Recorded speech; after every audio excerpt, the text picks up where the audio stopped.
Welcome one and all to Kimball Jenkins. We are thrilled to welcome you to DIY Craft and Thrift's debut art exhibition. First one ever, folks. Yeah. Revive, renew, reconnect. Kimball Jenkins, where you're standing, this is part of Kimball Jenkins. We got 3 acres. Kimball Jenkins is a nonprofit organization on a mission to cultivate creativity, make art education accessible, and honor historic preservation. We have been a nonprofit for 41 years here in Concord, and then we established our Kimball Jenkins Art School 26 years ago. Yay! We have so much programming. We have about 28 classes on campus just for Spring 1. Very, very exciting. Whether through art education classes and workshops for students of all ages, exhibitions, events, or the preservation of our historic campus, Kimball Jenkins continues to serve hundreds of individuals annually while playing a critical role in the community. Again, we are so excited to see you all enjoying our first Kimball Jenkins art exhibition of the year, and we look forward to more wild and wonderful partnerships with DIY Craft and Thrift. On view through April 26th in our historic mansion, Revive, Renew, Reconnect is a mixed media art show that spotlights a local community united by the idea of creative reuse as a catalyst for artistic expression.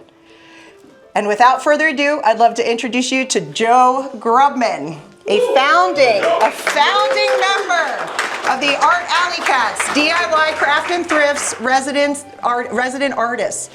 Joe is not only a dear friend and ride or die, she is one of the most incredible artists and humans I have ever met.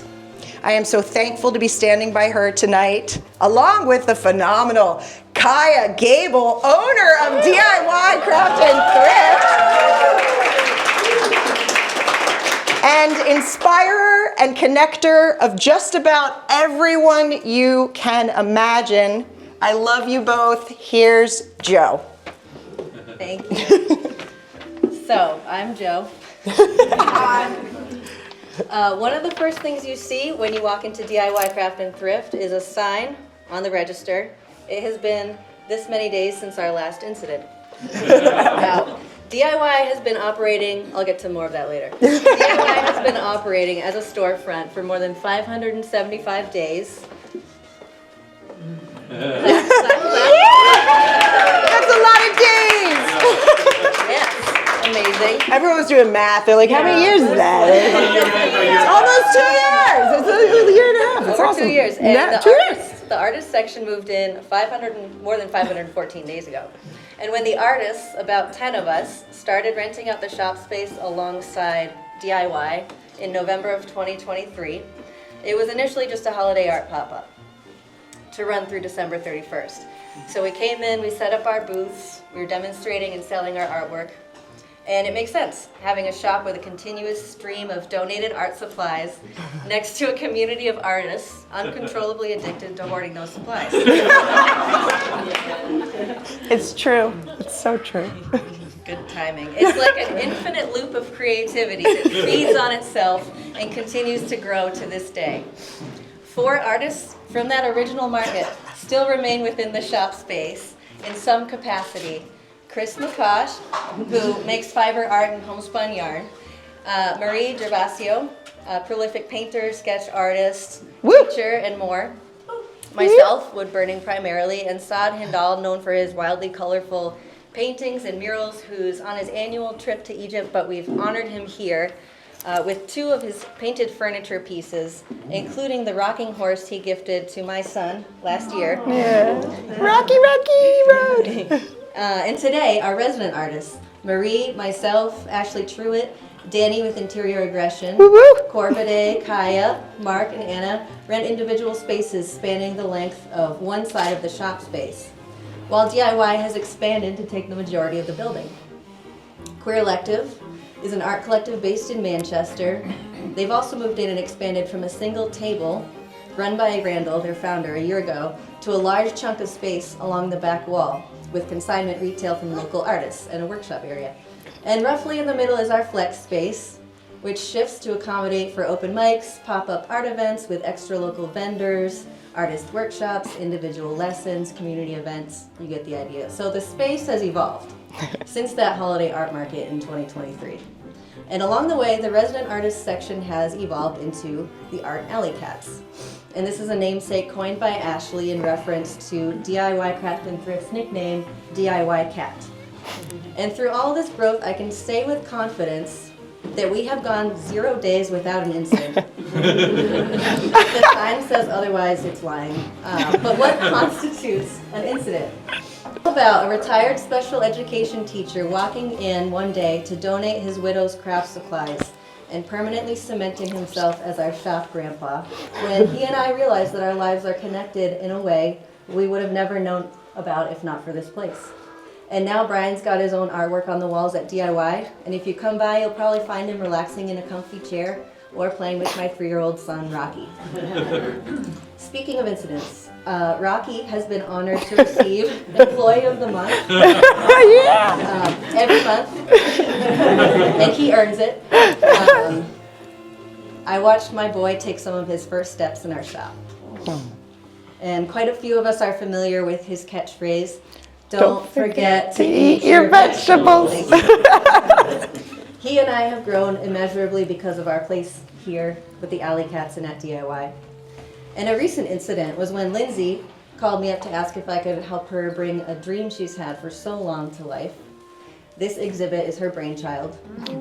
Hannah Joy, the creator of that gorgeous dress, said it best when she told me Lindsay has elevated us all from that initial holiday art market pop-up to a professional gallery exhibit in a historic mansion. Lindsay, you have brought us here, and I made you cry. That was the whole point. Again, we practiced and I cried.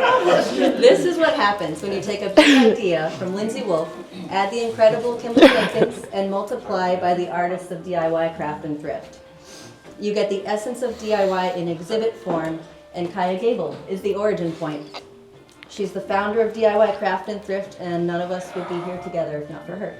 Yeah. So in a second, I'll turn it over to her so she can speak about her incredible work, bringing the first creative reuse shop in New Hampshire to life. But before I do, I have to say, Kaya, I speak for myself and all of us when I say, thank you for being the reason why we are so lucky to go 0 days without an incident. Yeah! Oh my goodness. Thank you, Joe. So through Joe's words, you met our cast of characters, and I, however, like to set the greater stage. A little less than 2 years ago, I'll make this really simple, I started DIY Craft and Thrift to support artists and crafters in a world that doesn't understand that art is integral to the human condition. It is something that cannot be stopped by economic hurdles. I envisioned DIY Cat as a stop on a long journey, both of materials and of artists on their paths. Here, people could ethically source materials and inspiration, continuing work that others had already begun long before them. During tumultuous and uncertain times, we need art and community more than ever to remind us of where we came from, where we are, and to guide us to where we want to go next, because the choices are endless. For myself, working at DIY Cat has hammered into me the importance of making the choice to support local businesses and artists, because by doing so, we directly support our community and ourselves.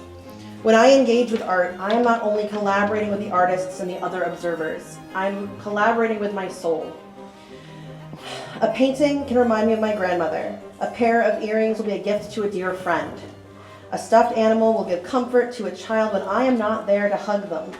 And at its heart, art appeals to our senses, it colors our lives and connects us in the collaborative story of humanity. I choose to write my chapter by supporting local art and reusing materials that would otherwise be cast aside, to create a more vibrant, more loving, and more sustainable world. And I want to thank everyone here for joining me in that journey tonight. Yeah. Woo woo!